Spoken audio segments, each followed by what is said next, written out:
الحمد لله نحمده ونستعينه ونستغفره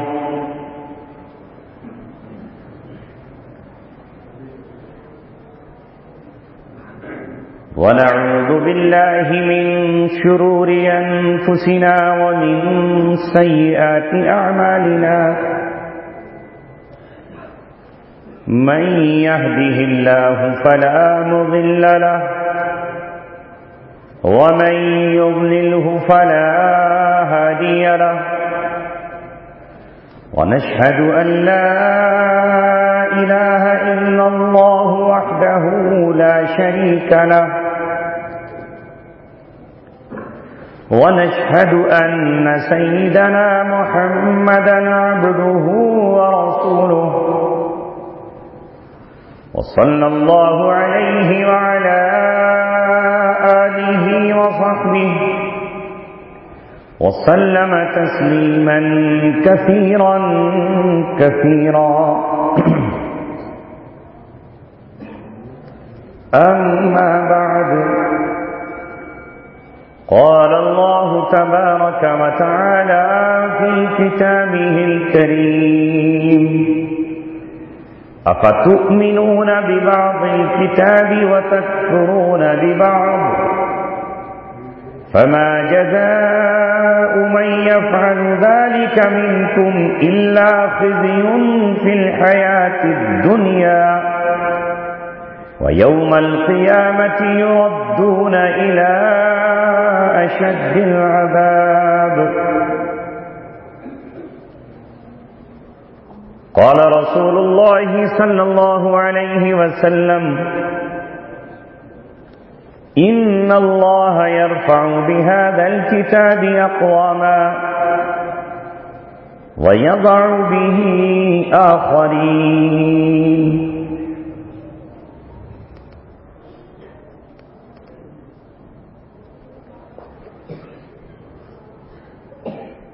وہ زمانے میں معزز تھے مسلمہ ہو کر وہ زمانے میں معزز تھے مسلمہ ہو کر اور ہم خوار ہوئے تاریخ قرآن ہو کر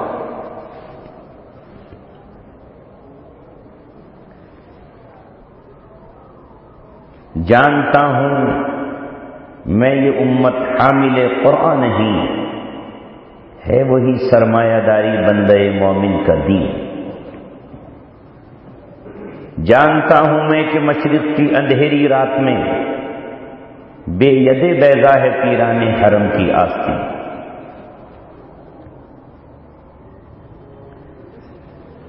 محترم حضرات جس عنوان کے تحت آپ حضرات کو آج جمع کیا گیا ہے وہ بہت نازک اور بہت اہم بھی ہے جس کا عنوان ہے مسلمانوں کی ترقی اور ان کی تنزلی کے اسباب ترقی تو آپ جانتے ہیں تنزلی شاید نہ جانتے ہیں ترقی کہتے ہیں اوپر چڑھنے کو اور نزول کہتے ہیں نیچے اترنے کو اوپر چڑھنا ترقی کہلاتا ہے نیچے کو گرنا تنزلی اور نزول کہلاتا ہے اس کے ہمیں آج اسباب تلاش کرنے ہیں کہ قوم عروج پر کب جاتی ہے اور اس عروج سے نیچے کب آ جاتی ہے ہم اس زمین کی پہلی مسلم امت نہیں ہیں بلکہ ہم اس زمین کی آخری امت ہیں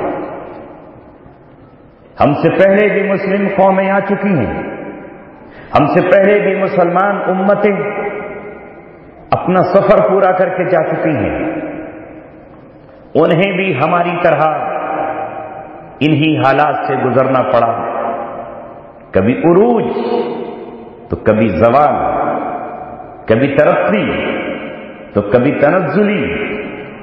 علامہ اقبال نے ایک ایک مسلم نوجوان کو مخاطب کر کے پکار کر کہا تھا، میں ان کے اشعار کو دہرائے دیتا ہوں، کبھی اے نوجوان مسلم تدبر بھی کیا تو نے؟ کبھی اے نوجوان مسلم تدبر بھی کیا تو نے؟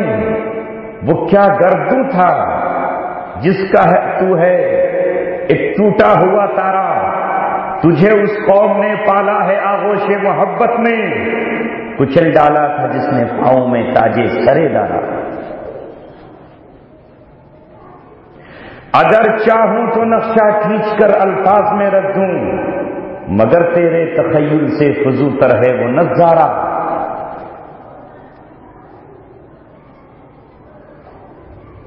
گنوا دی ہم نے جو اسلاف سے میراث پائی تھی، سریا سے زمین پر آسمان نے ہم کو دے مارا۔ غرض میں کیا کہوں تجھ سے کہ وہ صحرا نشی کیا تھے، جہاں بانو جہاں گیرو جہاں دارو جہاں آرا۔ تاریخ شاہد ہے روئے زمین کی کہ ہم نے ترقی کی وہ منزلیں طے کی کہ آج تک اس منزل کو کوئی نہیں پہنچ سکتا، اور آج یہ بھی طے ہے کہ ہم نے گراوٹ کی اس دلدل میں قدم رکھ دیا ہے جہاں ہم نکلنے کے لیے پھڑپھڑا تو رہے ہیں لیکن راستہ نظر نہیں آ رہا۔ ہوا کیا ہے؟ آواز تو آپ کو سمجھ میں آ رہی سب کو؟ کبھی کبھی گونجنے والی آواز سمجھ میں نہیں آتی، آ رہی ہے؟ آپ حضرات کو تھوڑا اور پیچھے ہٹو۔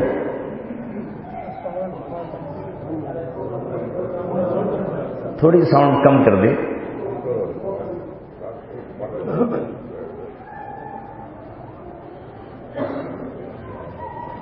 ہم سے پہلے ایک ایسی امت کو اللہ تبارک و تعالیٰ نے کتاب دی جس کو تاریخ قرآن بنی اسرائیل کہتی ہے۔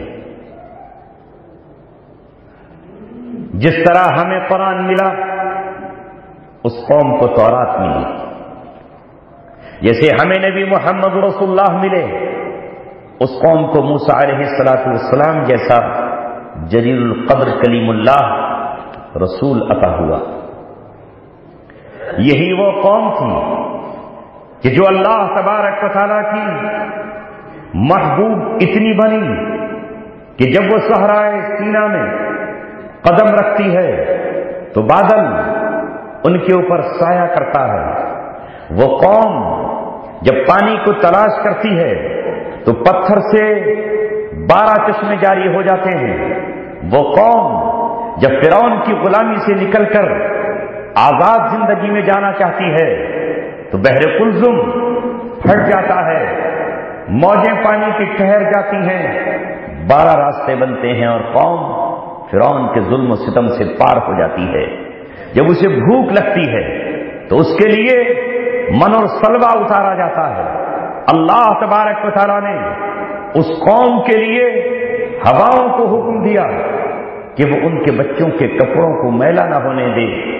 اس قوم پر اللہ تبارک و تعالیٰ کی رحمتیں، نصرتیں، برکتیں، الطاف و عنایات برستے رہے، لیکن پھر اس قوم نے اللہ تبارک و تعالیٰ سے بغاوت کی اور اللہ تبارک و تعالیٰ کی کتاب تورات کے احکام کو ماننا چھوڑ دیا اور اس پہ عمل کرنا چھوڑ دیا۔ اسی پر بس نہیں، ان سے کہا گیا تھا ان اقیموا التوراۃ، تورات کو قائم کرو، مگر اس قوم نے تورات کو قائم کرنے کے بجائے تورات کو بدلنا شروع کر دیا، رب کے فرمان سے انحراف شروع کیا، اور نتیجہ یہ ہوا کہ اللہ تبارک و تعالیٰ کی کتاب کو اپنی منشا کے مطابق ڈھالنے لگے، اپنی خواہشات نفس کے مطابق اللہ تبارک و تعالیٰ کی کتاب کو چلانے لگے۔ قرآن نے آ کر گواہی دی، یحرفون الکلمہ عن مواضعہ، اللہ کی کتاب کی آیات کو ہٹا کر کچھ دوسری باتیں وہاں لکھنا شروع کر دی۔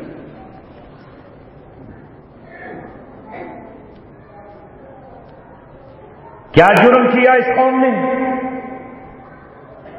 کہ اللہ تبارک و تعالیٰ کی کتاب کی جگہ اپنے فرمان جاری کیے، اپنے احکام جاری کیے، عوام الناس کو دھوکہ دیا، پبلک کے سامنے یہ کہا یہ اللہ تبارک و تعالیٰ کی کتاب ہے۔ اس لیے قرآن نے کہا فَوَيْلٌ لِّلَّذِينَ يَكْتُبُونَ الْكِتَابَ بِأَيْدِيهِمْ ثُمَّ يَقُولُونَ هَٰذَا مِنْ عِندِ اللَّهِ، اپنے ہاتھوں سے کتابوں کو لکھ رہے ہیں اور کہہ رہے ہیں یہ اللہ تبارک و تعالیٰ کی کتاب ہے، وَيَشْتَرُونَ بِهِ ثَمَنًا قَلِيلًا، اور اس کے ذریعے سے مال اور دنیا حاصل کرنے لگے، یعنی آخرت کو بھول گئے اور مال و دولت پہ لگ گئے۔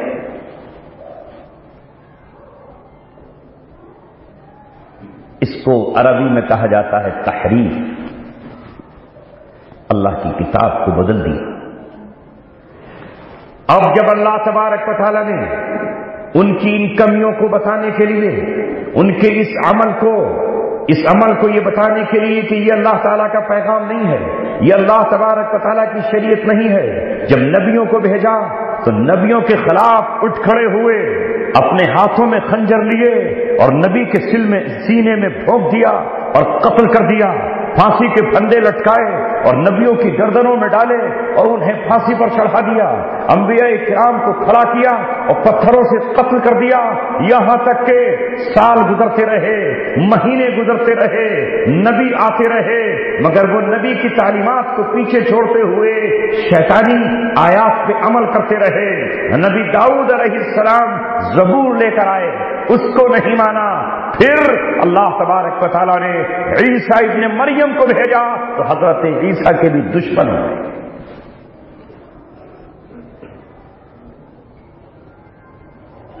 حالانکہ یہ کون سی قوم تھی جس کے لیے اللہ تبارک و تعالیٰ نے قارون کو زمین میں دھسایا، فرعون کو سمندر میں ڈبایا، آسمان سے من و سلوہ اتارا۔ یہی وہ قوم تھی جسے داؤد علیہ السلام جیسا نبی ملا، پھر اس کے سر پہ بادشاہت کا تاج سجایا گیا۔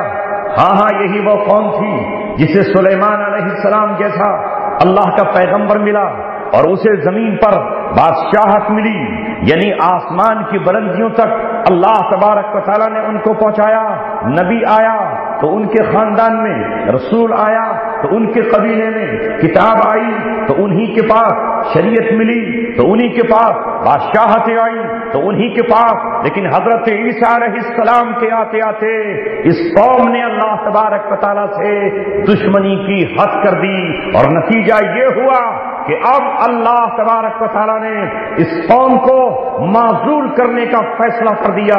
وہ قوم جو اللہ کی محبوب تھی، اس قوم کو اب اللہ تبارک و تعالیٰ نے کہا ضربت علیہم الذلہ والمسکنہ وباؤوا بغضب من اللہ، اب ذلت، غضب، اللہ کا قہر اس قوم کے ساتھ چمٹ چکا ہے، اب اللہ کبھی نظر رحمت سے نہیں دیکھے۔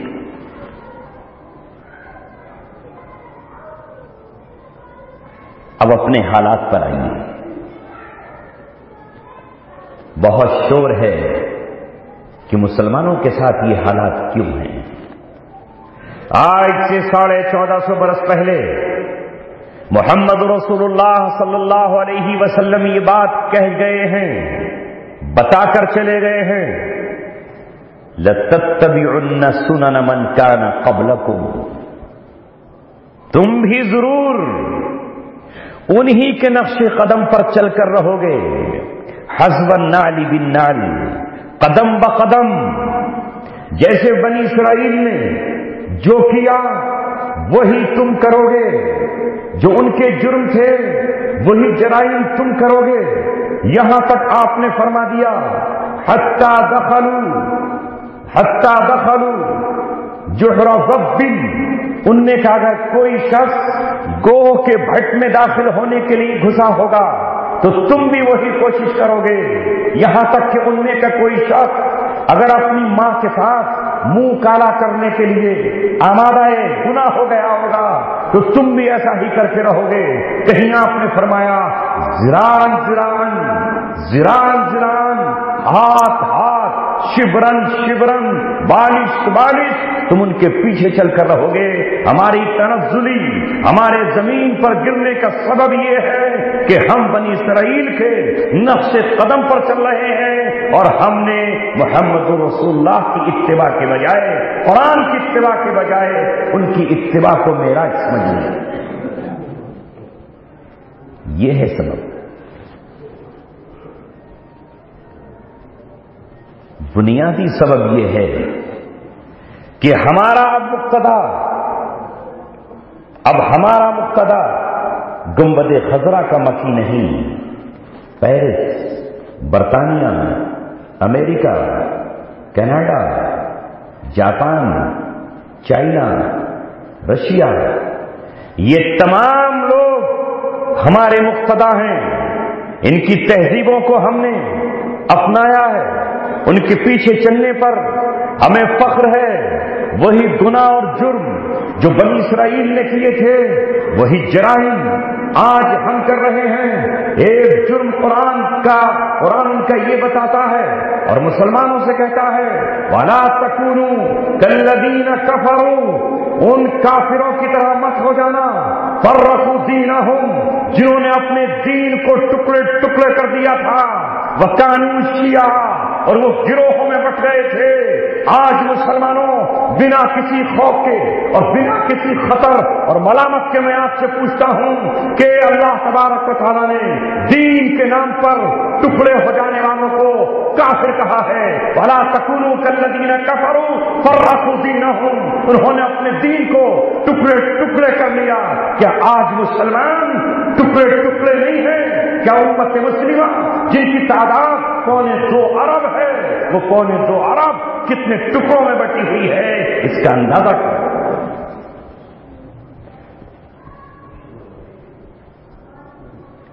مسجد کی محراب سے 360 بتوں کا پجاری کافر نظر نہیں آتا.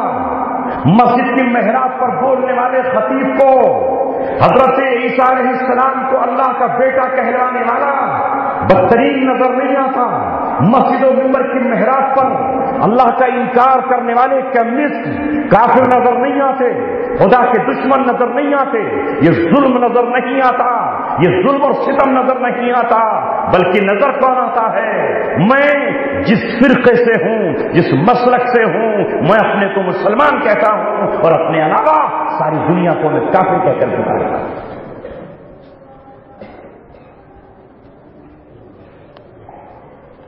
یہی قصور تھا اس قوم کا اور یہی اسباب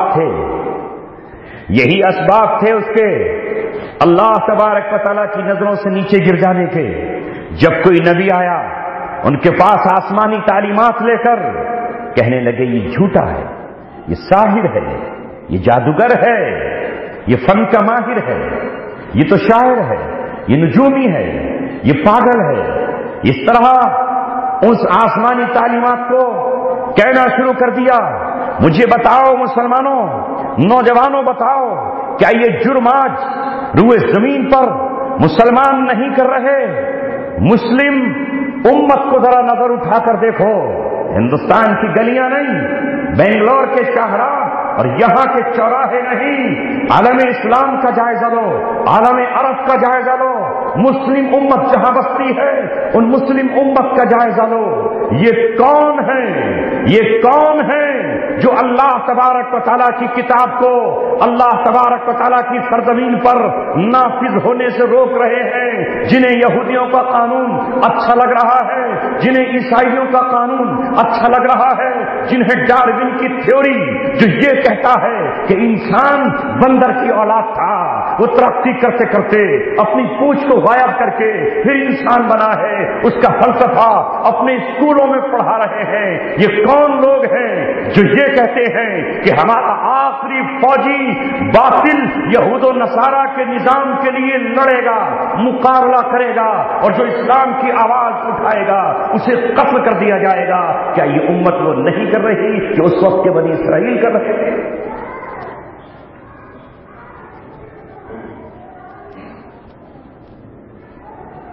وہ زمانے میں معزز تھے مسلمان ہو کر، اور ہم خوار ہوئے تاریخ قرآن ہو کر۔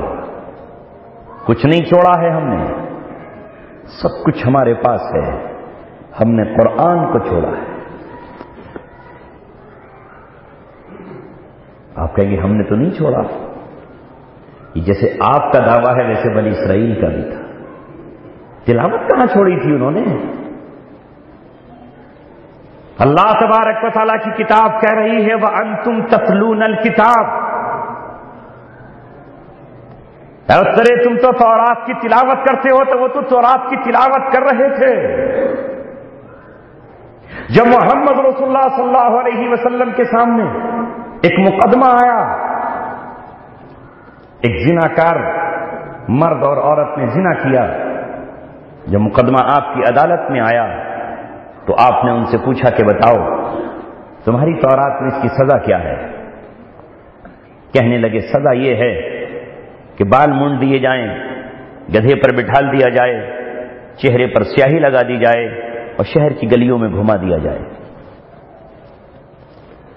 آپ صلی اللہ علیہ وسلم کے پاس جبرائیل آئے اور کہا کہ یہ جھوٹے ہیں، یہ مکار ہیں، تورات میں یہ سزا نہیں ہے، تورات میں وہی سزا ہے جو قرآن میں ہے، پتھروں سے مار کے سنسار کرنا۔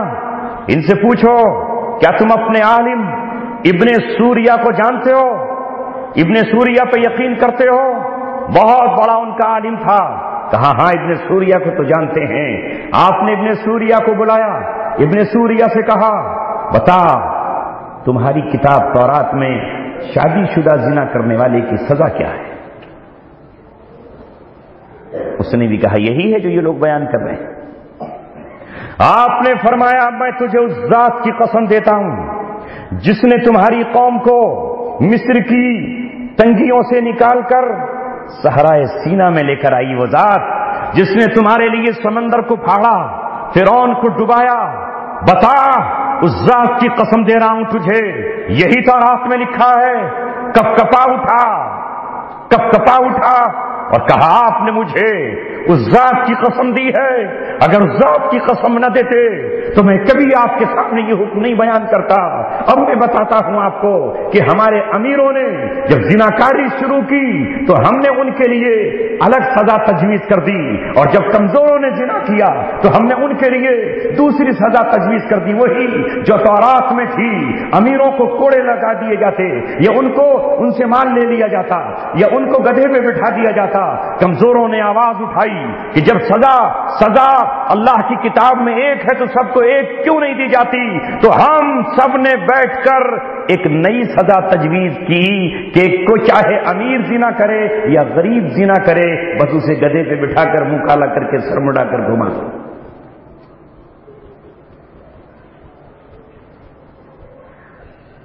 کیا کیا انہوں نے؟ کیا وہ یہ کہہ رہے تھے تورات اللہ کی کتاب نہیں ہے؟ وہ یہ تو کہہ رہے تھے اللہ تبارک و تعالیٰ کی کتاب ہے، لیکن تورات میں جو حکم لکھا تھا اس حکم پر عمل نہیں کر رہے تھے، اسے جانتے ہوئے کہ اللہ تبارک و تعالیٰ کی کتاب کا حصہ ہے، اس پر انہوں نے عمل نہیں کیا، لہذا اللہ تبارک و تعالیٰ نے انہیں مومن نہیں مانا، مسلمان نہیں مانا، اللہ تبارک و تعالیٰ نے ان کے اس عزت کو قبول نہیں کیا۔ اب محمد رسول اللہ صلی اللہ علیہ وسلم نے ان پر وہی سزا عائد کی جو قرآن مقدس میں، جو شریعت اسلام میں۔ اب ذرا سوچو تو صحیح، کیا یہ کام آج قرآن کے ساتھ مسلمانوں نے نہیں کیا؟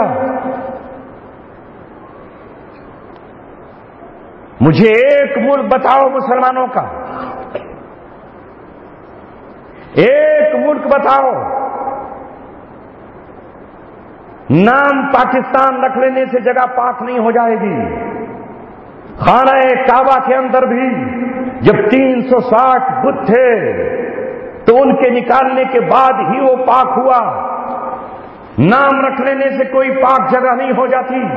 مجھے بتاؤ، آپ انگلیوں پر اپنے 57 ملکوں میں گن کر بتاؤ وہ کون سا ملک ہے جہاں زانی پر وہ سزا نافذ کی جا رہی ہو جو اللہ تبارک و تعالیٰ کی کتاب میں 1450 سال پہلے آئی ہے، جسے محمد رسول اللہ نے مدینہ منورہ میں نافذ کیا ہے، جسے ابو بکر صدیق نے اپنی 2 سالہ خلافت میں نافذ کیا ہے، جسے عمر ابن خطاب نے 10 سال تک نافذ کیا ہے، دنیا کے اس کنارے تک جہاں ان کا آخری گھوڑا کھڑا ہوا تھا، جہاں 12 سال تک حضرت عثمان غنی نے اسے نافذ کیا ہے، جہاں 6 سال تک حضرت علی نے نافذ کیا ہے، جہاں 20 سال تک امیر معاویہ نے نافذ کیا ہے، اور اس کے بعد بھی مسلمان بادشاہ آتے رہے، وہ بھی اسی سزا کو نافذ کرتے رہے. آج بتاؤ مجھے، انگلی پر گن کر بتاؤ، معلومات کر کے مجھے بتاؤ وہ کون سا خطہ ہے، وہ کون سا ٹکڑا ہے جہاں اللہ تبارک و تعالیٰ کی کتاب کا یہ حکم دھرتی پر زمین پہ نافذ ہو رہا ہے. اگر کوئی ہے تو وہ اللہ تبارک و تعالیٰ کے ماننے والے ہیں، اور جو نہیں ہے وہ یہ بنی اسرائیل اور یہودیوں کی طرح اللہ تبارک و تعالیٰ کی کتاب کا انکار کرتے ہیں.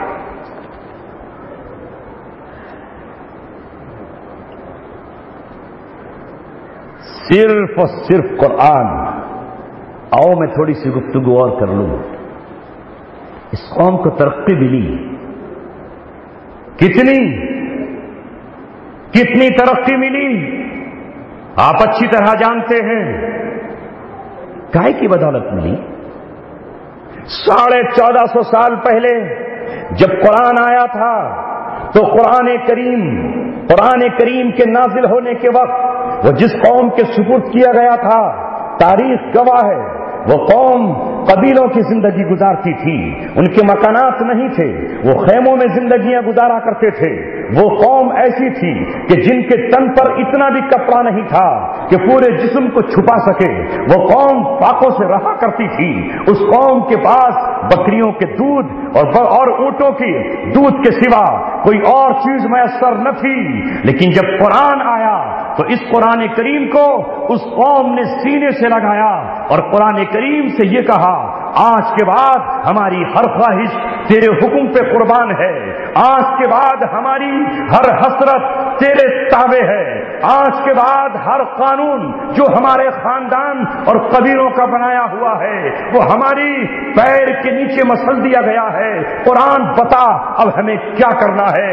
لہذا وہ قوم جو دنیا کے نقشے پر بدو کہلاتی تھی، جو جاہل کہلاتی تھی، جس کے اپنے مکانات تک نہیں تھے، جو چھپروں اور پھوس کے گھروں میں رہتی تھی، جو جھونپڑیوں میں رہتی تھی، جس نے حکمرانی کے تاج تک نہیں دیکھے تھے، لیکن جب وہ قرآن سے جڑی اور قرآن کریم نے انہیں جو حکم دیا اسے انہوں نے پورا کیا تو یہ قرآن انہیں کسرا کے محل تک لے گیا، اور کسرا کا تاج اور کسرا کا تخت ان کی ٹھوکروں میں تھا. مٹایا قیصر و کسرا کے استبداد کو جس نے، وہ کیا تھا؟ فخر بوذر، زور حیدر، صدق سلمانی.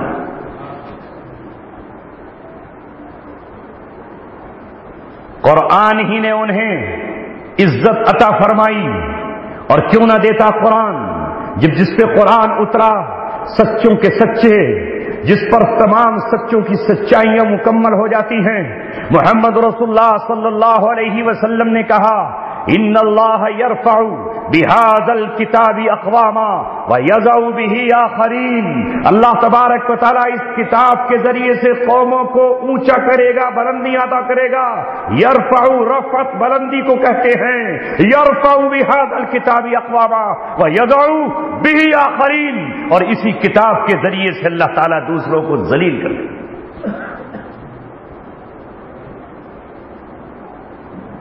ہم آج کیوں پست ہیں؟ اسباب کیا ہے؟ سبب یہ ہے کہ ہم نے قرآن کریم کو اس طرح نہ پڑھا جس طرح صحابہ نے پڑھا تھا. ہم نے قرآن کی آیتوں پر عمل کرنا چھوڑ دیا. قرآن نے ہم سے کہا واعتصموا بحبل اللہ جمیعا ولا تفرقوا، اللہ تبارک و تعالیٰ کی رسی کو مضبوطی سے پکڑ لینا، تمہارا امام ایک ہو، مشرق سے لے کے مغرب تک، شمال سے لے کر جنوب تک تمہارا امام ایک ہو، اندلس سے لے کر کے انڈونیشیا تک۔ مجھے بتاؤ، جب ابوبکر صدیق زندہ ہیں، ان کی موجودگی میں کوئی دوسرا امام تھا؟ آپ مجھے بتاؤ، عمر ابن خطاب کی موجودگی میں کوئی دوسرا تھا؟ وہاں تو یہ تھا کہ امیر المؤمنین زمین پر اللہ کے رسول کا خلیفہ ہے، وہ اللہ کے رسول کا نائب ہے، اس کی اطاعت تمام امت پر واجب ہے۔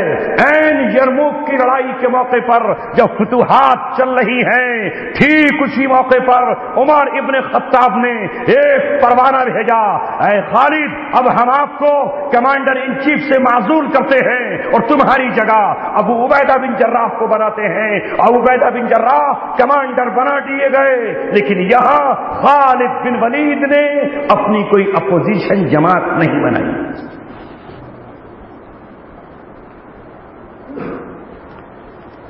کب تک رہیں گے ذلت میں وہ بتا دیتا ہوں، وقت تیزی سے گزر رہا ہے، موضوع طویل ہے، وقت مختصر ہے۔ میں نے قرآن کی آیت پڑھی، اللہ تبارک و تعالیٰ نے عہد و پیمان لیا، میثاق لیا۔ یاد رکھو نوجوانوں، جس قوم کے پاس اللہ تبارک و تعالیٰ کی کتاب آ جاتی ہے، اس کتاب کے آ جانے کے بعد، اس کتاب پر ایمان لانے کے بعد، وہ قوم اللہ تبارک و تعالیٰ کے میثاق اور معاہدے میں بندھ جاتی ہے۔ اللہ تبارک و تعالیٰ فرماتا ہے اس قوم سے، اے بنی اسرائیل، ہم نے تم سے عہد و پیمان لیا تھا، لا تسفکون دماءکم، تم آپس میں قتل و قتال نہیں کرو گے، ولا تخرجون انفسکم من دیارکم، اور تم اپنے آپ کو اپنے ملکوں سے، اپنے شہروں سے نہیں نکالو گے۔ یہ ہم نے تم سے، ثم اقررتم، تم نے اقرار کیا، وانتم تشہدون، اور تم اس بات کے گواہ ہو، اس لیے کہ تورات میں یہی لکھا تھا، جب ہمارے پاس 610 عیسوی میں غار حرا میں محمد رسول اللہ پر قرآن آیا، تو جنہوں نے قرآن کو اللہ کی کتاب مانا ہے، ان سے بھی اللہ تبارک و تعالیٰ نے عہد و پیمان لے لیا، وہی عہد و پیمان جو ان سے لیا تھا کہ اے لوگوں، اب آپس میں تم ایک دوسرے کا قتل نہیں کرو گے، جیسے ان سے کہا گیا تھا لا تقتلون انفسکم، اس لیے کہ تمہارا آپس کا قتل تمہارا اپنا قتل ہے، اور تم اپنے شہروں اور ملکوں سے اپنے بھائیوں کو نہیں نکالو گے۔ تم نے اقرار کیا، تم اس بات کے گواہ ہو، لیکن تم ہی ہو ثم انتم ہؤلاء تقتلون انفسکم وتخرجون فریقا منکم من دیارہم تظاہرون علیہم بالاثم والعدوان۔ سمجھ رہے ہیں بات؟ کیا کہا اللہ نے؟ اس اقرار کے بعد تم ہی ہو، یہ ہم سے پہلی اس امت کی بات ہو رہی ہے جو حضرت ابراہیم علیہ السلام سے منتخب کی گئی ہے، اور حضرت عیسیٰ پہ آ کر حجت مکمل ہو گئی ہے۔ آپ تم ہی ہو کہ تم آپس میں ایک دوسرے کا قتل کر رہے ہو، ایک طرف اوس تھے، دوسری طرف خزرج تھے، یہودیوں کا ایک قبیلہ جو اس وقت کی مسلمان امت تھے، اوس کے ساتھ ہو گئی اور دوسرے خزرج کے ساتھ ہو گئے، یعنی دنیا دو کیمپوں میں بٹ گئی۔ ایک طرف وہ قبیلہ جو مشرک تھا، ایک طرف یہ قبیلہ جو یہ مشرک تھا۔ اب اوس کی جب خزرج سے لڑائی ہوتی تو خزرج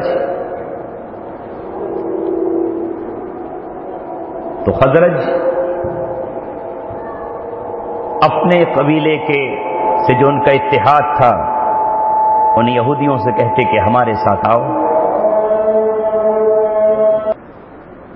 اللہ تبارک و تعالیٰ فرماتا ہے تم ہی ہو کہ اب تم آپس میں ایک دوسرے کا قتل کر رہے ہو. ثم انتم هؤلاء تقتلون انفسکم وتخرجون فریقا منکم من دیارہم تظاہرون علیہم بالاسم والعدوان. ایک طرف اوس قبیلہ، اس کے ساتھ مسلمانوں کا ایک خاندان اس دور کے، خزرج کے ساتھ دوسرا. جب آپس میں جنگ ہوتی یہ ان کے شریک ہوتے، کہیں ہتھیاروں سے شریک ہوتے اور کہیں مالی طور پر شریک ہوتے. تظاہرون علیہم بالاسم والعدوان. اللہ تبارک و تعالیٰ فرماتا ہے کہ تم پھر ایک دوسرے کی مدد کرتے ہو ظلم پر اور گناہ پر، حالانکہ تمہیں یہ کہا گیا تھا کہ تم مسلمانوں کا قتل مت کرنا، حالانکہ تم سے یہ کہا گیا تھا کہ مسلمانوں کو ان کے شہروں سے جلا وطن مت کرنا، لیکن تم نہیں مانے. وَإِن يَأْتُوكُمْ أُسَارَىٰ، اگر تمہارے پاس قیدی آ جاتے ہیں تُفَادُوهُمْ، تو تم ان کو فدیہ دے کر کے چھڑا لیتے ہو. وَهُوَ مُحَرَّمٌ عَلَيْكُمْ إِخْرَاجُهُمْ، حالانکہ ان کا نکالنا تمہارے اوپر حرام قرار دیا گیا تھا. أَفَتُؤْمِنُونَ بِبَعْضِ الْكِتَابِ وَتَكْفُرُونَ بِبَعْضٍ. اللہ تبارک و تعالیٰ جوش میں آیا اور اللہ تبارک و تعالیٰ نے کہا کہ کتاب کے بعض حصے کا انکار کرتے ہو اور کتاب کے بعض حصے پر ایمان لاتے ہو. یعنی جو حکم دیا تھا قتل نہ کرنے کا وہ تو قتل کر رہے ہو، فدیہ دینے کا حکم دیا تھا تو مال کے لیے تیار ہو جاتے ہو، کہیں قیدی چھڑانے پہنچ جاتے ہو کہ ہم اپنا قیدی چھڑا کر لائیں. اللہ نے ہمیں حکم دیا ہے اور کہیں قیدیوں کے بدلے میں مال حاصل کر لیتے ہو. تو مال چونکہ تمہیں پسند ہے اس لیے اس پر تو تم نے عمل کیا، اور باقی جو ہم نے کہا تھا کہ آپس میں قتل و قتال مت کرنا اس پر تم نے عمل نہیں کیا، لہذا تمہارا یہ فعل اللہ تبارک و تعالیٰ کے کتاب کے ایک حصے کا انکار ہے اور دوسرے حصے کا اقرار ہے. افتؤمنون ببعض الکتاب وتکفرون ببعض، کتاب کے بعض حصے پہ ایمان لاتے ہو اور بعض حصے کا انکار کرتے ہو. یہ سزا بیان کی ان کی. سنو مسلمانوں، اللہ تعالیٰ نے ضابطہ بنا دیا قرآن میں. اب قرآن کے بعد کوئی ضابطہ نہیں آئے گا، کوئی نہیں بتائے گا کہ اب مسلمانوں کو عزت کیسے ملے گی. آگے فرمایا اللہ نے فما جزاء من يفعل ذلك منکم، تم میں سے جو بھی ایسا کرے اس کی سزا صرف اور صرف یہ ہے فما جزاء من يفعل ذلك منکم، جو بھی تم میں سے ایسا کرے گا اس کی سزا کیا ہے؟ الا خزي في الحیات الدنیا، وہ دنیاوی زندگی میں رسوائی کی طرف لوٹایا جائے گا. اس کے لیے دنیا میں رسوائی ہے، ذلت ہے، تباہی ہے، اور خالی دنیا پہ معاملہ نہیں ہے. وَيَوْمَ الْقِيَامَةِ يُرَدُّونَ إِلَىٰ أَشَدِّ الْعَذَابِ، اور کل قیامت میں یہ سخترین عذاب کی طرف لوٹائے جائیں گے. کبھی غور کیا آپ نے اس آیت پر؟ کیا آج کا مسلمان یہ نہیں کر رہا؟ کیا آج کا مسلمان یہ نہیں کر رہا؟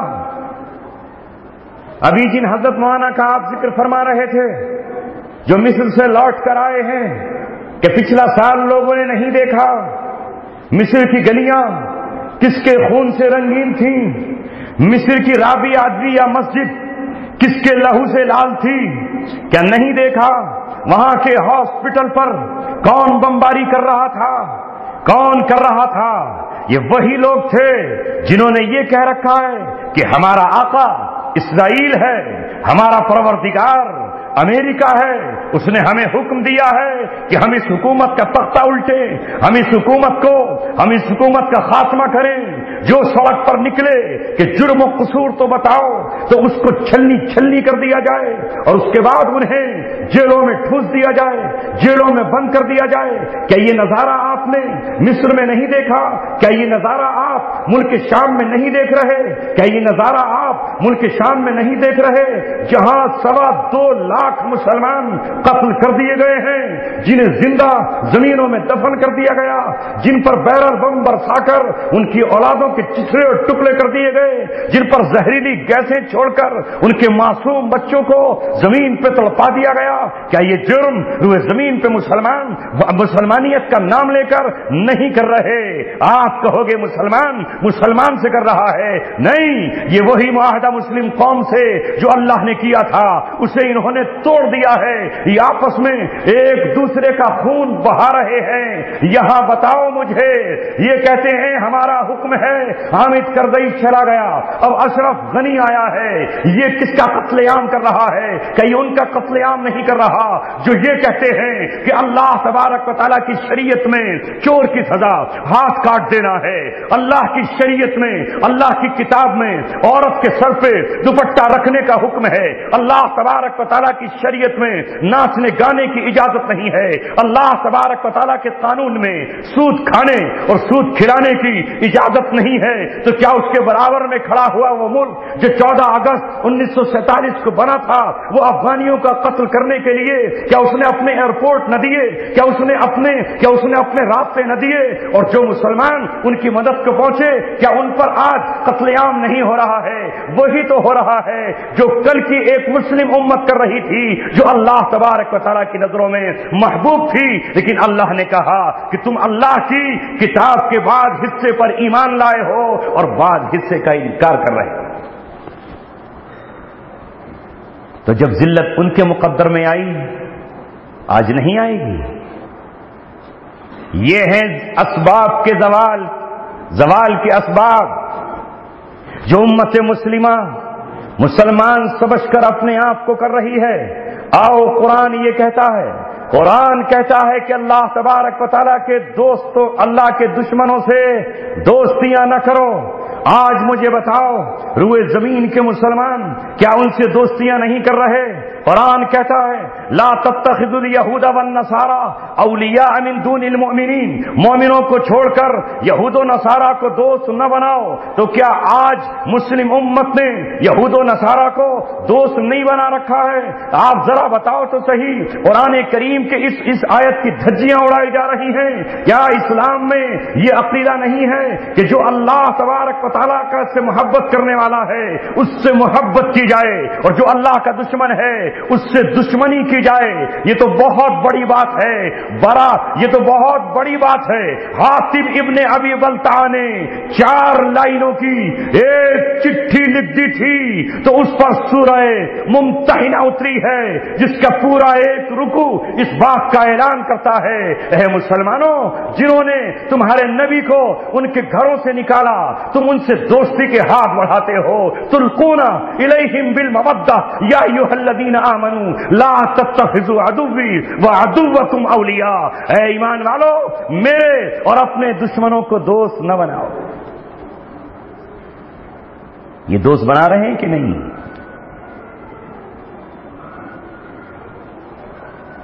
تو پھر جب تک واپس نہیں پلٹیں گے تب تک عزت نہیں لوٹ کر آئے گی۔ جو قوم بھی ایسا کرے گی، میں اس سے آگے بڑھ کر کہتا ہوں، کل کی بنی اسرائیل کی قوم کم سے کم اتنی غیرت مند تو تھی، قرآن ان کی شہادت دے رہا ہے، وَإِن يَأْتُوكُمْ أُسَارَىٰ تفادوہم، تمہارے پاس جب ان کے پاس قیدی آ جاتے ہیں تو تم ان کو فدیہ دے کر کے چھڑا لیتے ہو۔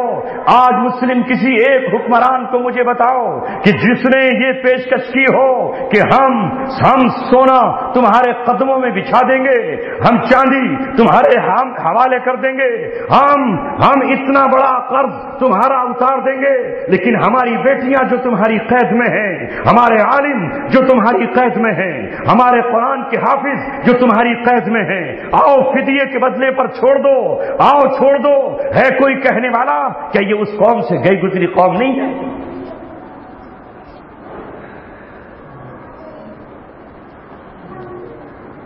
وہ جو رسول اللہ نے فرمایا کہ تم ان کے نقش قدم پر چل کے رہو گے، وہی ہم کر رہے ہیں۔ وہی ہم کر رہے ہیں۔ ان سے کہا گیا تھا وَلَا تَلْبِسُوا الْحَقَّ بِالْبَاطِلِ، باطل کو حق کے ساتھ گڈمڈ مت کرو، مگر گڈمڈ کر دیا انہوں نے۔ ان سے کہا گیا تھا وَلَا تَشْتَرُوا بِآيَاتِي ثَمَنًا قَلِيلًا، میری آیتوں کے بدلے میں تھوڑی سی قیمت مول مت لو، مگر اللہ تبارک و تعالیٰ کی آیتوں کو چھپا گئے۔ محمد رسول اللہ صلی اللہ علیہ وسلم کے سامنے جب آپ نے کہا ذرا تورات کھول کر دکھا، تو اس نے وہاں جہاں اصل حکم لکھا ہوا تھا ہاتھ رکھ دیا۔ عبداللہ بن سلام نے کہا ارے یہاں سے ہاتھ تو ہٹائیے۔ تب آپ نے اپنے صحابہ سے کہا عبرانی اور سریانی زبان بھی سیکھو تاکہ پتہ چل سکے کہ یہ کیا مکاریاں اور کیا آریائی کر رہے ہیں۔ آج ہمارے کاندھوں پر فرض ہے، آج ہمارے کاندھوں پر قرض بن جاتا ہے کہ ہم محمد رسول اللہ صلی اللہ علیہ وسلم کے دین کو دنیا کے سامنے اصل شکل میں پیش کریں۔ وہ زمانے میں معزز قرآن کے ساتھ ہوئے، ہم نے قرآن کو اٹھا کر کے طاقوں میں رکھ دیا ہے۔ ہم کہتے ہیں کہ ہمیں قرآن کا قانون پسند نہیں ہے، قرآن کا آئین ہمیں محبوب نہیں ہے، قرآن کا دستور ہمیں محبوب نہیں ہے۔ ہمیں تو یہود و نصارہ کا قانون پسندیدہ ہے، جس میں شراب کے بیچنے کی اجازت ہے، جس میں زناکار پہ کوئی کوڑا نہیں لگایا جا سکتا ہے، جس میں قاتل کو کھلے عام اجازت ہے۔ آج تو ہماری لے میں لے ہم ملا رہے ہیں۔ ہم یہ کہتے ہیں کہ دنیا میں پریس کی آزادی ہے، پریس جو چاہے کرے، پریس جو چاہے لکھے، پریس جو چاہے کرے۔ میں نے کتنے مسلمانوں کو دیکھا اور آپ نے کتنے مسلمانوں کو دیکھا، یہ سارے کے سارے سربراہ فرانس میں کیوں گئے تھے؟ ابھی یہ کس کے ساتھ کھڑے ہوئے تھے؟ یعنی یہ کہنا چاہتے ہیں کہ محمد رسول اللہ کے جو چاہے کارٹون بنائے، جو چاہے محمد نبی پاک صلی اللہ علیہ وسلم پر فلم بنائے، جو چاہے ان کے خلاف رنگیلا رسول کتاب لکھے، جو چاہے ستیات پرکاش لکھے، مسلمانوں کرنے دو۔ محمد رسول اللہ نے تو سب کو معاف کر دیا ہے۔ اور جب قرآن کیا کہتا ہے؟ قرآن یہ کہتا ہے اے لوگو محمد رسول اللہ تمہاری جانوں سے بھی زیادہ جب تک تمہیں محبوب نہ ہو جاتے، تمہارے گھروں سے محبوب نہ ہو جاتے، تمہاری اولاد سے زیادہ محبوب نہ ہو جاتے، تب تک تم مومن نہیں ہو۔ امت مسلمہ کے ان حکمرانوں کو کہنا چاہیے تھا جرم انہوں نے نہیں کیا، جرم اس نے کیا ہے۔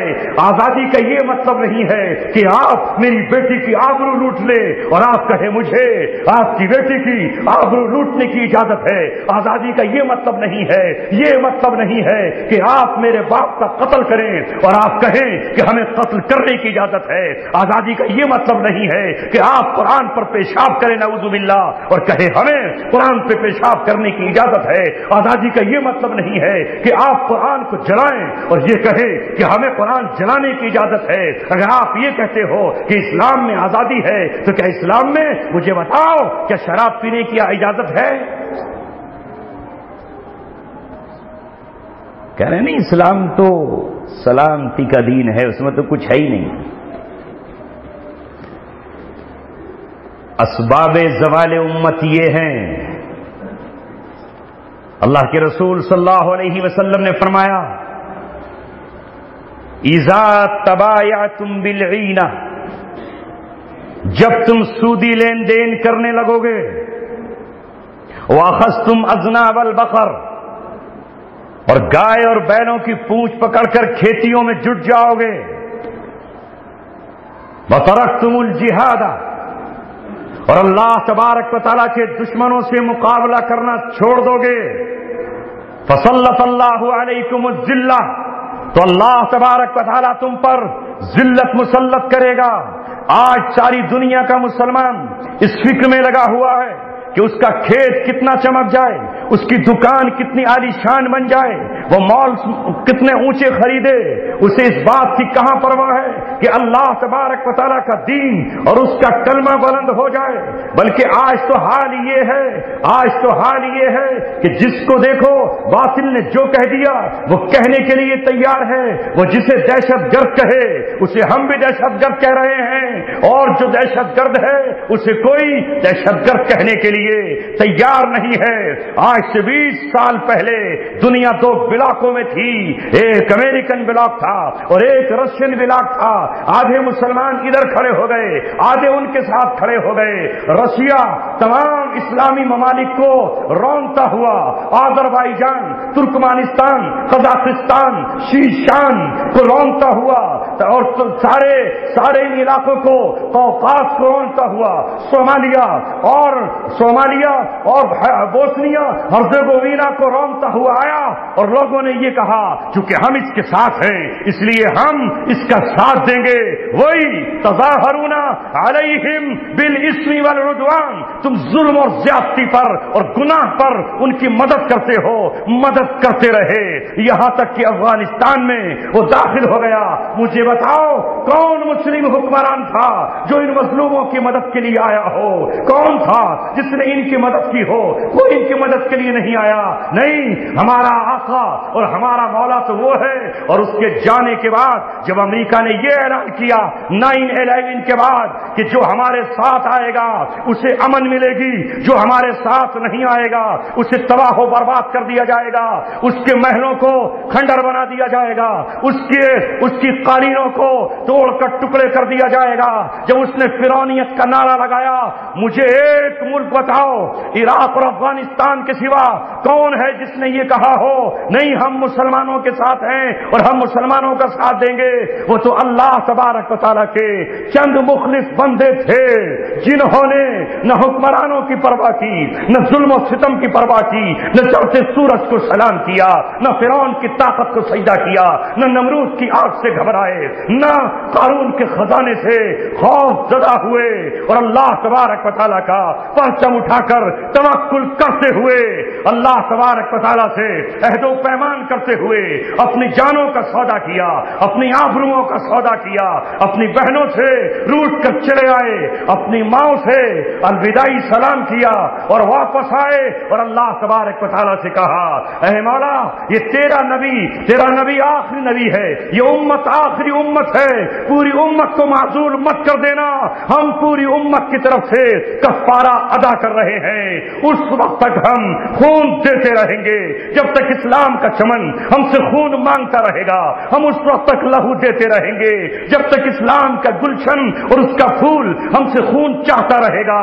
13 سال خون دیتے ہوئے، اسلام کو سیچتے ہوئے، اسلام کے چمن کو اپنا لہو دیتے ہوئے، جگر کے ٹکڑے دیتے ہوئے، اپنی خوبصورت جوانیاں دیتے ہوئے، اپنے بچوں کو تڑپتا ہوا چھوڑ کر آج اس منزل پر آئے ہیں جب اللہ تبارک و تعالیٰ نے یہ فیصلہ کیا ہے کہ جو اللہ کی پوری کتاب پر عمل کریں گے، جو اچھا ملا اس پر نہیں، پوری کتاب پر عمل کریں گے تو ہم عزت، سرفرازی اور سربلندی کا صحرا پھر سے ان کے سر پہ باندھیں گے۔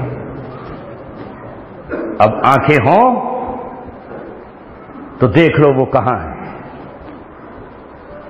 اور جس کے پاس دیکھنے کی آنکھیں نہ ہوں تو وہ حضرت عیسیٰ کا انتظار کرے، وہ آ کے ہاتھ پھیریں گے تو پھر نظر آ جائے گا۔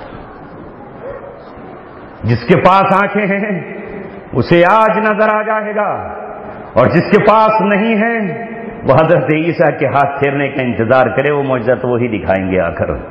فی الحال زمین پر تو کوئی ایسا نبی اس وقت ہے نہیں جو یہ معجزہ دکھا دے کہ حق و باطل کو جدا کر دے۔ میرے محترم عزیزوں، دوستوں اور ساتھیوں، اس امت مسلمہ کو قرآن کے ایک ایک حکم پر عمل کرنا ہوگا۔ جو لوگ یہ کہتے ہیں کہ نہیں یہ حالات نہیں ہیں، مکہ میں کیسے حالات تھے؟ مکہ میں کیسے حالات تھے؟ ارے مکہ کے حالات سے بدتر حالات ہیں کہ آج روئے زمین کے مسلمانوں کے۔ یہاں تو ابھی آپ نے بلند بانگ آواز میں اذان پڑھی ہے، ابھی تو یہ حالات آئے کہاں ہیں؟ مکہ کے حالات تو یہ تھے کہ روئے زمین کا سب سے بڑا موحد، توحید کا علم بردار، روئے زمین کا سب سے پاک تینت فرد محمد رسول اللہ بھی اس پوزیشن میں نہیں ہے کہ خانہ کعبہ میں کھڑے ہو کر اللہ اکبر کہہ سکیں. اگر کہیں گے تو پتھر کے آنے کا انتظار کریں، اگر کہیں گے تو گلے میں رسی کا پھندا ڈالنے کے لیے انتظار کریں. آج حالات مکے سے بدتر نہیں ہیں.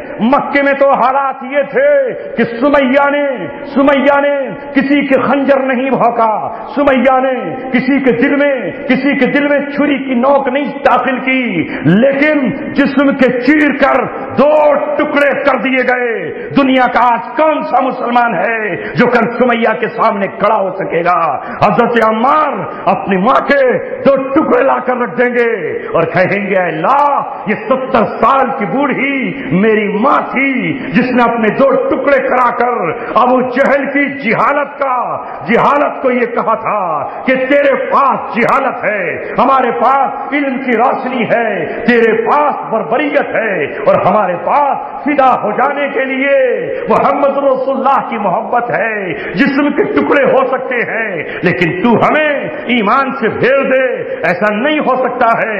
آج پوری دنیا میں نہ جانے کتنی سمیہ کی بیٹیاں ہیں جو سمیہ کی تاریخ کو زندہ کر رہی ہیں. مسلمان ان بیٹیوں کو جانتا بھی نہیں، ان ماں کو جانتا بھی نہیں. تم تو جانتے بھی نہیں کہ ڈاکٹر عافیہ صدیقی جو امریکہ کی جیل میں ہے، جو 87 سال کی جسے سزا سنائی گئی ہے، جسے روز محمد رسول اللہ کی زیارت ہوتی ہے، تاریخی اور پیشی پر اس نے اپنی ماں سے فون کر کے کہا ماں عائشہ ساتھ ہوتی ہے، رسول اللہ ساتھ میں ہوتے ہیں.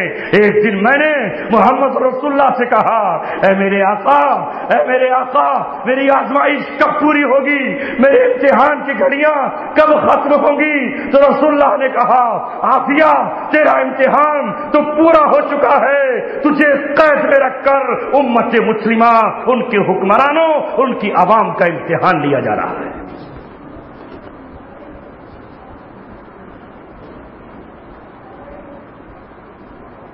فک العانی یعنی الاسیرہ، کہ یہ حدیث رسول اللہ نے بیان نہیں فرمائی.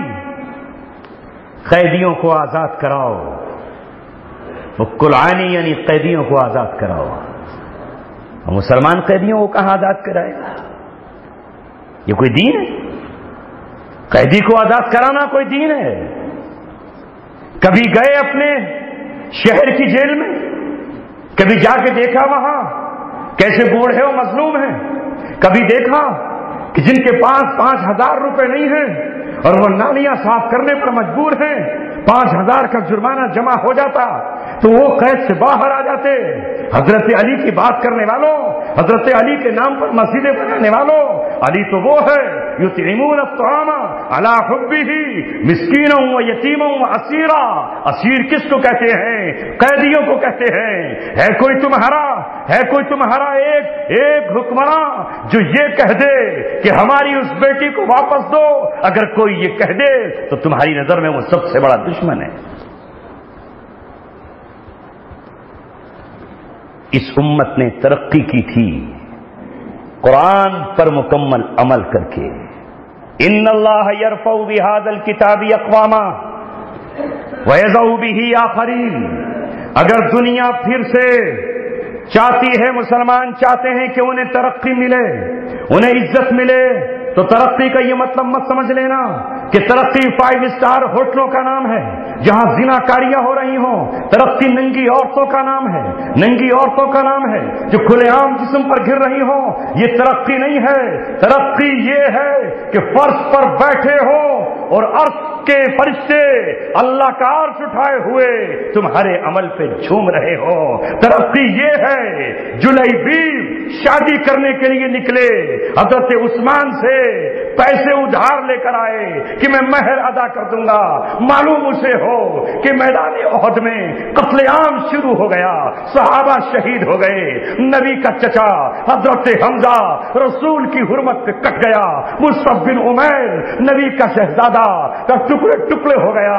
70 صحابہ رسول کی حفاظت میں کٹ کر ٹکڑے ہو گئے. جسموں کی دیوار بنا کر اپنے نبی کی حفاظت کی ہے. جلیبیب نے درہم پھینک دیے، دینار پھینک دیے. شادی کا خیال توڑ دیا، چھوڑ دیا، میدان احد کی طرف نکلا۔ نکلنے کے بعد کہا اے لوگوں سنو، محمد رسول اللہ کی شہادت کی خبر کے بعد اب زندہ رہنے کی ضرورت کیا ہے؟ آگے بڑھے، جام شہادت نوش کیا۔ تلاش کرتے ہوئے جب لاشوں کے پاس محمد رسول اللہ پہنچے تو جلیبیب مسکرا رہا تھا، اے میرے آقا، اپنی زندگی کی حسرتیں آپ پہ قربان کر دی ہیں، آپ میری نماز جنازہ پڑھائیے۔ نماز جنازہ کے بعد جب کاندھا جنازے کو دیا گیا تو آج محمد رسول اللہ پنجوں کے بل چل رہے ہیں۔ صحابہ نے پوچھا اے ہمارے آقا، آپ پر ہمارے ماں باپ قربان، آپ پنجوں کے بل کیوں چل رہے ہیں؟ تو کہا جلیبیب کے جنازے میں، جلیبیب کے جنازے میں آسمان سے اتنے فرشتے اترے ہیں کہ زمین پہ قدم رکھنے کی جگہ نہیں ہے، ڈرتا ہوں کہ فرشتوں کے پروں پہ قدم نہ رکھ جائے۔ یہ ہے ترقی جو حضرت حنظلہ رضی اللہ تعالیٰ عنہ کو ملی۔ نئی نویلی دلہن کو چھوڑا اور اس کے بعد میدان احد کی طرف نکلے، بن غسل کے اتنی دیر بھی نہیں لگائی کہ غسل کر لوں، لیکن ہاں وہ جسم جو محمد رسول اللہ کی محبت میں قربان ہوا، جو جسم جو خون میں نہایا، اس کے لیے تو جنت کی حوض کوثر انتظار کر رہی تھی۔ جبریل اٹھا لے گئے، آ حنظلہ، آ حنظلہ، تجھ کسے معلوم کہ تو بن غسل کے آیا تھا، تو سہاگ کی پہلی رات منا کر کے آیا تھا، تجھے دنیا کے پانی سے نہیں، تجھے جنت کی نہر سے غسل دے کے ہم لائیں گے۔ زمین پہ لا کے رکھا تو سر سے پانی کے قطرے ٹپک رہے ہیں۔ آقا نے فرمایا ہوا غسیل الملائکہ، یہ وہ ہے جسے فرشتوں نے غسل دیا تھا۔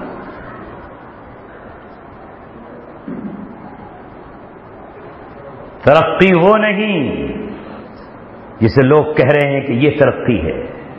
اللہ اکبر، ترقی یہ ہے کہ عرش کے فرشتے جھوم اٹھیں، کوئی ملامت نہیں، کفر کے لیے کوئی نرم گوشہ نہیں، باہوں میں باہیں ڈال کر ناچنے کا کوئی منصوبہ نہیں۔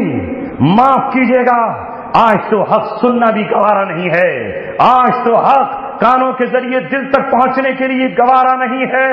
سن لو، ہم کانوں کو گواہ بنا کر کہتے ہیں اے کان سن اچھی طرح، کل قیامت میں گواہی دے دینا۔ آج تو حال یہ ہے، یہ 2 دن پہلے انتقال ہوا ہے، جن صاحب کا جنہیں اللہ تبارک و تعالیٰ نے حرمین شریفین دیا، جب امریکن فوجیں داخل ہوئی تو انہیں کوئی غصہ نہیں آیا، جارج بش جب ان کے محل میں آیا، وہ ویڈیو دیکھ لو، وہ تصویریں دیکھ لو، یوٹیوب پر پڑی ہوئی ہیں، اس کے ہاتھ میں تلوار دی اور اس کی باہوں میں باہیں ڈال کر ناچنا شروع کر دیا۔ اللہ تبارک و تعالیٰ کو کتنا جوش اور غضب آیا ہوگا، لیکن جب مظلوم اہل عراق اور مظلوم اہل شام کو روشنی کا سورج ملا، جب انہیں آزادی کا سورج ملا، جب انہیں یہ لگا کہ اب ہماری دھرتی پر کچھ امن آیا ہے، تو پھر انہوں نے تمام طیارے ان پر پھر سے برسانا شروع کر دیے۔ کتنا جیا، آج حساب دے، ایک ایک خون کا، ایک ایک خون کے قطرے کا تجھے حساب دینا پڑے گا۔ سعد بن معاذ رضی اللہ تعالیٰ عنہ کا واقعہ سنا کر اپنی بات کو ختم کیے دیتا ہوں۔ سعد بن معاذ رضی اللہ تعالیٰ عنہ اوس قبیلہ اوس کے سردار ہیں۔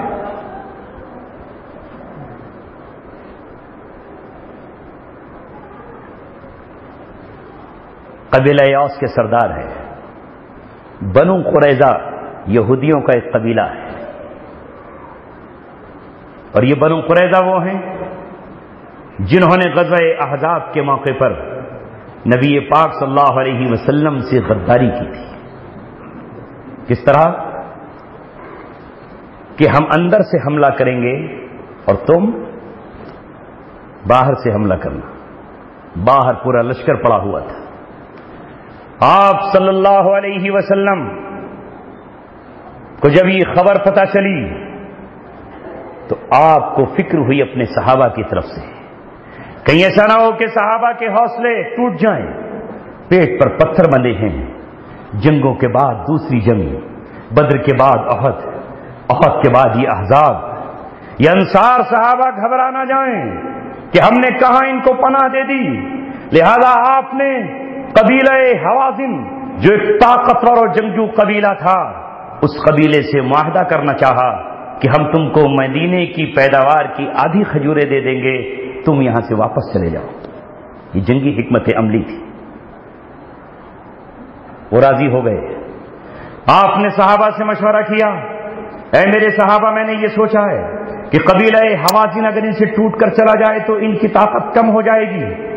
میں چاہتا ہوں کہ ہم اپنی مدینے کی پیداوار کی آدھی کھجوریں قبیلہ حوازن کو دے دیں اور یہ یہاں سے واپس چلے جائیں، پھر ان کے پیچھے کچھ اور قبیلے چلے جائیں۔ حالات بہت شدید اور سخت ہو رہے ہیں۔ سعد بن معاذ اور سعد بن عبادہ رضی اللہ تعالیٰ نے کہا، اے اللہ کے رسول، اگر یہ آپ کو اللہ کا حکم ہے تو اللہ کے حکم کے سامنے ہم مجبور ہیں، اگر یہ اللہ کا فرمان ہے تو ہم کچھ نہیں کہہ سکتے، لیکن اگر یہ فیصلہ آپ نے ہماری وجہ سے کیا ہے، یہ فیصلہ آپ نے ہماری دلجوئی کی وجہ سے کیا ہے، ہمارے ڈر جانے یا ہمارے گھبرا جانے کی وجہ سے کیا ہے، تو اے محمد رسول اللہ سن لیجئے، جب ہم کفر پر تھے، جب ہم باطل پر تھے، جب ہم شرک کی غلامی میں گھرے ہوئے تھے تو ان کی ماں نے دودھ نہیں پلایا تھا انہیں کہ یہ ہم سے کھجوروں کی گٹھلیاں بھی لے لیتے سوائے تلواروں کے۔ اللہ کے رسول، ہماری وجہ سے یہ بات ہے تو ہرگز نہیں، ایک کھجور نہیں دیں گے ہم ان کو۔ محمد رسول اللہ نے کہا، اللہ نے نہیں کہا ہے، اللہ کا فیصلہ نہیں ہے، یہ میرا مشورہ اور میرا ارادہ تھا۔ سعد بن عبادہ نے کہا، اس معاہدے کی کاغذ مجھے دیجئے۔ آپ کے ہاتھ سے لیا، پھاڑ کر ٹکڑے کر دیا اور اعلان کیا، نہیں ہو سکتا کہ قبیلہ حوازن ہم سے کھجورے لے۔ اور اللہ کے رسول صلی اللہ علیہ وسلم سے کہا، نحن الذین بایعوا محمدا علی الجہاد ما بقینا ابدا۔ اللہ کے رسول، ہم نے آپ سے بیعت کی ہے، ایک مہینہ نہیں 100 سال تک بھی اگر ہمیں اس طرح سرحدوں پر بیٹھے رہنا پڑے تو ہم آپ کا ساتھ دیں گے۔ ہم حضرت موسیٰ کے ماننے والے نہیں ہیں، ہم حضرت عیسیٰ کے حواری نہیں ہیں جو آپ کو چھوڑ کر چلے جائیں گے۔ رسول اللہ کا چہرہ خوشی سے تمتما اٹھا۔ اب بنو قریظہ نے غداری کی، اندر سے ہم حملہ آور ہو ان کی بیویوں پر، ادھر سے تم حملہ آور ہو اور یہ جنگ شکست میں تبدیل ہو جائے۔ ہمیشہ سے یہ سازش رہی، لیکن نعیم بن مسعود رضی اللہ تعالیٰ عنہ مسلمان نہیں ہوئے تھے۔ انہوں نے کہا، اللہ کے رسول اجازت ہو تو ابھی میرا ایمان میری قوم کو پتہ نہیں ہے، میں ایک تدبیر سوچتا ہوں اور ان کے دلوں میں پھوٹ ڈال دیتا ہوں۔ نعیم بن مسعود نے جا کر بنو قریظہ سے بات کی اور بنو قریظہ سے کہا، ارے نادانو، تم اندر رہتے ہو، وہ باہر رہتے ہیں، اگر وہ چلے گئے یہاں سے پھر تمہارا کیا ہوگا؟ اور مجھے خبر یہ ہے کہ انہوں نے محمد رسول اللہ کے سامنے شکست کھا لی ہے، ان کا معاہدہ ہو گیا ہے۔ ایسا نہ ہو کہ ادھر وہ ان سے معاہدہ ہو جائے اور تم اکیلے رہ جاؤ اور نہ مانو میری بات تو تم یقین کر لینا، اگر وہ یہ کہے کہ ہاں تم ہمارا اندر سے ساتھ دو تو کم سے کم یہ کہنا کہ تم اپنے کچھ چند خاص لوگوں کو ہمارے پاس رکھو، کہیں ایسا نہ ہو کہ تم معاہدہ توڑ کے چلے جاؤ۔ کہا، یہ بات تم آپ صحیح کہہ رہے ہیں۔ ادھر ان کے پاس گئے ابو سفیان کے لشکر کے اور کہا کہ بنو قریظہ نے تو محمد رسول اللہ سے ہاتھ ملا لیا ہے اور وہ ان کے ساتھ ہے، اور تم دیکھ لینا اگر تم ان سے کہو گے تو وہ تمہارے آدمی تم سے مانگیں گے ضمانت کے طور پر۔ کام ہو گیا، ان کے دل میں بھی نفاق پڑ گیا، ان کے بھی نفاق پڑا۔ نفاق پڑنے کے بعد اللہ تبارک و تعالیٰ سے رسول اللہ نے ایک دن دعا کی، اللہ تبارک و تعالیٰ کی مدد آ گئی۔ اللہ تبارک و تعالیٰ کی مدد آ جاتی ہے جب ثابت قدمی نصیب ہو، جب ثابت قدم ہو جائیں کیا اس سے سخت ترین حالات آ سکتے ہیں کہ جب محمد رسول اللہ کو پیٹ پر پتھر باندھنے پڑے ہوں؟ غزوہ خندق پر 4 نمازیں دفاع میں آپ کی قضا ہو گئی ہوں، مدد آئی، بنو قریظہ اندر تھے، یہ سب کے سب اٹھ کے بھاگ کھڑے ہوئے، اور جب یہ بھاگ رہے تھے اپنے خیمے اکھاڑ کر اور اپنے گھوڑوں پر سوار ہو کر جب گرد اڑاتے ہوئے گئے تو خندق پر کھڑے ہو کر محمد رسول اللہ نے کہا الان نغزوہم ولا یغزوننا، اب اللہ نے اسلام کو طاقت عطا کر دی ہے، اب تک یہ ہم پہ چڑھ کر آتے تھے، اب یہ چڑھ کر نہیں آئیں گے، اب ہم ان کے علاقوں میں پہنچ کر اللہ کا کلمہ اور اللہ کا دین نافذ کریں گے۔ صحابہ واپس آ گئے، غسل کرنے لگے، نہانے لگے، ضروریات سے پورے ہونے لگے کہ جبرائیل آئے اور محمد رسول اللہ سے کہا کہ جبرائیل، محمد رسول اللہ سے جبرائیل نے کہا آپ نے اپنے ہتھیار اتار دیے؟ آپ نے کہا ہاں، کیا جنگ ختم ہو گئی؟ وہ لوگ بھاگ گئے۔ جبرائیل نے کہا کہ ابھی ہم نے تو اپنے ہتھیار نہیں اتارے،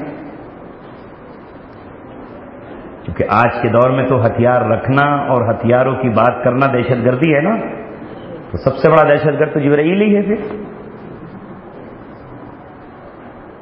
کیونکہ وہ ہتھیار لگا کے آیا۔ ابھی تک فرشتوں نے نہیں اتارے، ہم تمہارے ساتھ تھے، اور اے اللہ کے رسول اعلان کرا دو مدینہ میں بنو قریظہ کے خاتمے کا وقت آ گیا ہے، غداروں کو غداری کا سزا دینے کا وقت آ گیا ہے، جلدی سے آؤ، میں اپنے گھوڑے لے کر بنو قریظہ کو گھیرتا ہوں، ان کے دلوں میں رعب پیدا کرتا ہوں، میں ان کے دلوں میں دبدبا ڈالتا ہوں۔ آپ نے اعلان کرایا، اعلان کرو لا یصلین احدکم صلاۃ العصر الا فی بنی قریظہ، تم میں کوئی بھی نماز نہ پڑھے عصر کی مگر بنو قریظہ میں پہنچ کر۔ صحابہ نے جلدی سے گھوڑوں کو تیار کیا اور عصر کی نماز کے قریب یا مغرب کے قریب بنو قریظہ میں پہنچ گئے۔ پہلے تو بنو قریظہ اکڑ گئے، اترا گئے، کھانے کو بہت ہے، تم نہیں جانتے ہم کون ہیں، ہم بنو قریظہ ہیں، ہم نیچے نہیں آئیں گے۔ اللہ کے رسول صلی اللہ علیہ وسلم نے گھیرے رکھا، ابو لبابہ سے ان کے تعلقات تھے، ابو لبابہ کی وہ کھیتی کیا کرتے تھے، جب ابو لبابہ ان کے پاس پہنچے تو وہ بلبلانے لگے، وہ رونے لگے، ان کی عورتیں چیخنے لگی، وہ چلانے لگے۔ پوچھا ہے ابو لبابہ اگر ہم نیچے اتر آئیں اور ہم ہتھیار ڈال دیں، قلعے کا دروازہ کھول دیں تو محمد رسول اللہ کا فیصلہ کیا ہوگا؟ یہاں ابو لبابہ سے چوک ہوئی اور دوستی کی بنیاد پر زبان سے تو کچھ نہیں بلکہ صرف ہاتھ سے اشارہ کر دیا کہ یہ ہو جائے گا، بس اتنا کہنا تھا کہ رسول اللہ نے کہا ابو لبابہ تو نے راز فاش کر دیا، یہ کیا کیا؟ ابو لبابہ کی چیخیں نکل گئیں، ہائے میں نے ان کی محبت میں انہیں اپنے نبی کے فیصلے سے آگاہ کر دیا۔ اسی وقت مسجد نبوی میں گئے، ستون سے اپنے آپ کو باندھ لیا، کچھ نہیں کیا تھا، صرف اشارہ کیا تھا اور یہ کہا کہ جب تک محمد رسول اللہ نہ کھولے اپنے مبارک ہاتھوں سے کچھ نہیں کھاؤں گا، کچھ نہیں پیوں گا۔ بھوکے کھڑے رہتے، نماز کے وقت کھولا جاتا، بے ہوش ہو کر زمین پہ گر گئے۔ بالآخر اللہ کو ان کی توبہ قبول ہوئی اور ان کی توبہ قبول کر لی گئی۔ اللہ کے رسول نے ابو لبابہ کو کھول دیا۔ اس کے بعد آپ صلی اللہ علیہ وسلم سے اوس قبیلے کے لوگوں نے یہ کہا، اے اللہ کے رسول، اے اللہ کے رسول، یہ قبیلہ قریظہ ہمارا حلیف تھا اور خزرج کے حلیف بنو نذیر تھے، بنو قینقا تھے۔ آپ نے اور عبداللہ بن ابی کے کہنے پر بنو نذیر کو جلا وطن کر دیا، آپ نے عبداللہ بن ابی کے کہنے پر بنو قریظہ بنو قینقا کو جلا وطن کیا۔ ہم آپ سے سفارش کرتے ہیں کہ آپ ان کو بھی معاف کر دیجئے، ان کو بھی جلا وطن کر دیجئے، ان کو بھی آپ کچھ مت کہیے۔ آپ صلی اللہ علیہ وسلم نے کہا ٹھیک ہے، میں تمہارا فیصلہ تمہاری ہی قوم کے سردار کے سپرد کر دوں، تمہیں تسلیم ہے؟ اوس نے کہا بالکل تسلیم ہے۔ ان کے سردار سعد بن معاذ رضی اللہ تعالیٰ عنہ تھے، جو اس غزوہ خندق میں تیر لگنے کی وجہ سے زخمی ہو گئے تھے اور اپنے خیمے میں پڑے ہوئے تھے۔ آپ نے آدمی بھیجا اور سعد بن معاذ سے کہا، سعد آؤ، تمہاری قوم تمہارے فیصلے کا انتظار کر رہی ہے اور یہودی بھی تمہارا انتظار کر رہے ہیں۔ سعد گھوڑے پر سوار ہو کر آئے۔ آپ نے صحابہ سے کہا، قبیلہ اوس سے کہا، قوموا لسیدکم، اپنے سردار کے لیے کھڑے ہو جاؤ، یہ تمہارے سردار ہیں۔ زخم تو تھا ہی آپ کے، خون تو اس سے بہ ہی رہا تھا ہلکا ہلکا۔ اللہ کے رسول نے کہا، سعد بن معاذ، یہودی بھی راضی ہو گئے ہیں تمہارے فیصلے پر، تمہاری قوم بھی راضی ہو گئی ہے، تم ان کے حق میں جو فیصلہ سناؤ وہ مانا جائے گا۔ غور سے سنیے گا۔ سعد بن معاذ نے کہا، اے اللہ کے رسول، کیا میرا فیصلہ جو میں سناؤں گا ان لوگوں پر نافذ ہوگا؟ کہا بالکل۔ سر جھکا کے پھر کہا، ہمت تو نہ کی اللہ کے رسول کی طرف چہرہ کرنے کی۔ کہا، اللہ کے رسول، کیا میرا فیصلہ ادھر بھی نافذ ہوگا؟ ڈرتا کہیں میرے فیصلے کو محمد رسول اللہ الٹ نہ دیں۔ آپ نے فرمایا، سعد ہاں، تیرا فیصلہ ادھر بھی نافذ ہوگا۔ سنو دل کے کانوں سے مسلمانوں، جب تک خوف کی دنیا سے باہر نہیں آؤ گے اللہ تبارک و تعالیٰ کی نصرت نہیں آئے گی۔ نصرت جب آئے گی جب ثابت قدمی دکھاؤ گے، اللہ تبارک و تعالیٰ سے محبت دکھاؤ گے، نبی کی سیرت کو چھپاؤ گے نہیں۔ سعد بن معاذ نے کہا، سنو پھر میرا فیصلہ یہ ہے کہ ان کا ہر وہ نوجوان جو لڑائی کے قابل ہے اسے قتل کر دیا جائے، عورتوں کو باندیاں بنایا جائے اور ان کے بچوں کو غلام بنایا جائے، ان کا مال غنیمت کے طور پہ قبضے میں لے لیا جائے۔ حضرت نبی پاک صلی اللہ علیہ وسلم نے فرمایا، سعد سبحان اللہ، تو نے وہ فیصلہ کیا ہے جو ساتویں آسمان پر عرش اعظم پر اللہ کا فیصلہ ہے۔ اچھا ہوا کہ میں آپ اس دور میں نہ تھے، ورنہ ہم سعد بن معاذ کو ظالم قرار دیتے، وہ مذمت میں دھرنا لینے کے لیے نکل کھڑے ہوتے، کرتے نہیں کرتے۔ سعد نے کیا فیصلہ کر دیا۔ اس کے بعد سعد بن معاذ رضی اللہ تعالیٰ نے کہا، اللہ تو جانتا ہے جن لوگوں نے تیرے نبی کو مکہ سے نکالا تھا ان سے جنگ لڑنا مجھے بے حد محبوب اور پسندیدہ تھا۔ اے میرے رب، اگر ابھی بھی قریش سے جنگ باقی ہے تو میرے زخم کو صحیح کر دے، میں اس وقت تک مقابلہ کروں گا جب تک نبی کی قوم نبی سے مقابلہ کرتی رہے گی، اور اے اللہ اگر اب اس قوم سے جنگ ختم ہو چکی ہے جس میں میرے محبوب نے غزوہ خندق پہ اعلان کیا ہے، الان نغزوہم ولا یغزوننا، اب ہم جائیں گے، اب ہم آگے بڑھیں گے، اب ہم اقدام کریں گے، اگر ان سے جنگ ختم ہو گئی ہے تو مجھے اب زمین پسند نہیں ہے، میرے زخم کو ہرا کر دے، اسی زخم میں مجھے شہادت دے دے۔ لہذا خیمے میں آئے، اللہ نے دعا قبول کی، زخم ہرا ہوا، خون کا فوارہ نکلا، خیمے سے باہر خون آیا، لوگوں نے جا کے دیکھا تو سعد موت سے آنکھیں ملا رہے تھے، موت کے ہاتھ میں ہاتھ دیا، پستو اور رب الکعبہ کہا اور شہادت کا جام پی کر دنیا سے رخصت ہوئے۔ اللہ کے رسول نے فرمایا، آج سعد بن معاذ کی موت پر عرش ہل گیا۔ یہ ہے ترقی کے راستے، وہ ترقی نہیں ہے جو ٹرکی نے کیا کہ صاحب ہم جاپان اور ناٹو کے ممبر بن جائیں گے تو ترقی مل جائے گی۔ کل جب ٹرکی قرآن پہ چل رہا تھا تو اللہ نے حرم کی چابیاں ان کو دی تھیں، وہ مسجد نبوی تعمیر کر رہے تھے، کر اللہ تبارک و تعالیٰ نے انہیں بادشاہت عطا فرمائی تھی، وہ حرم کے مالک کو مختار بنا دیے گئے تھے، اللہ تبارک و تعالیٰ نے ان کے ذریعے سے یورپ کو فتح کرایا تھا، اللہ تعالیٰ نے ان کے ذریعے سے قسطنطنیہ پر اسلام کا پرچم اور اسلام کا جھنڈا لہرایا تھا۔ کل جب وہ قرآن کو لے کر چل رہے تھے تو ہندوستان کا مغلیہ سلطنت کا سردار بھی ان سے پروانے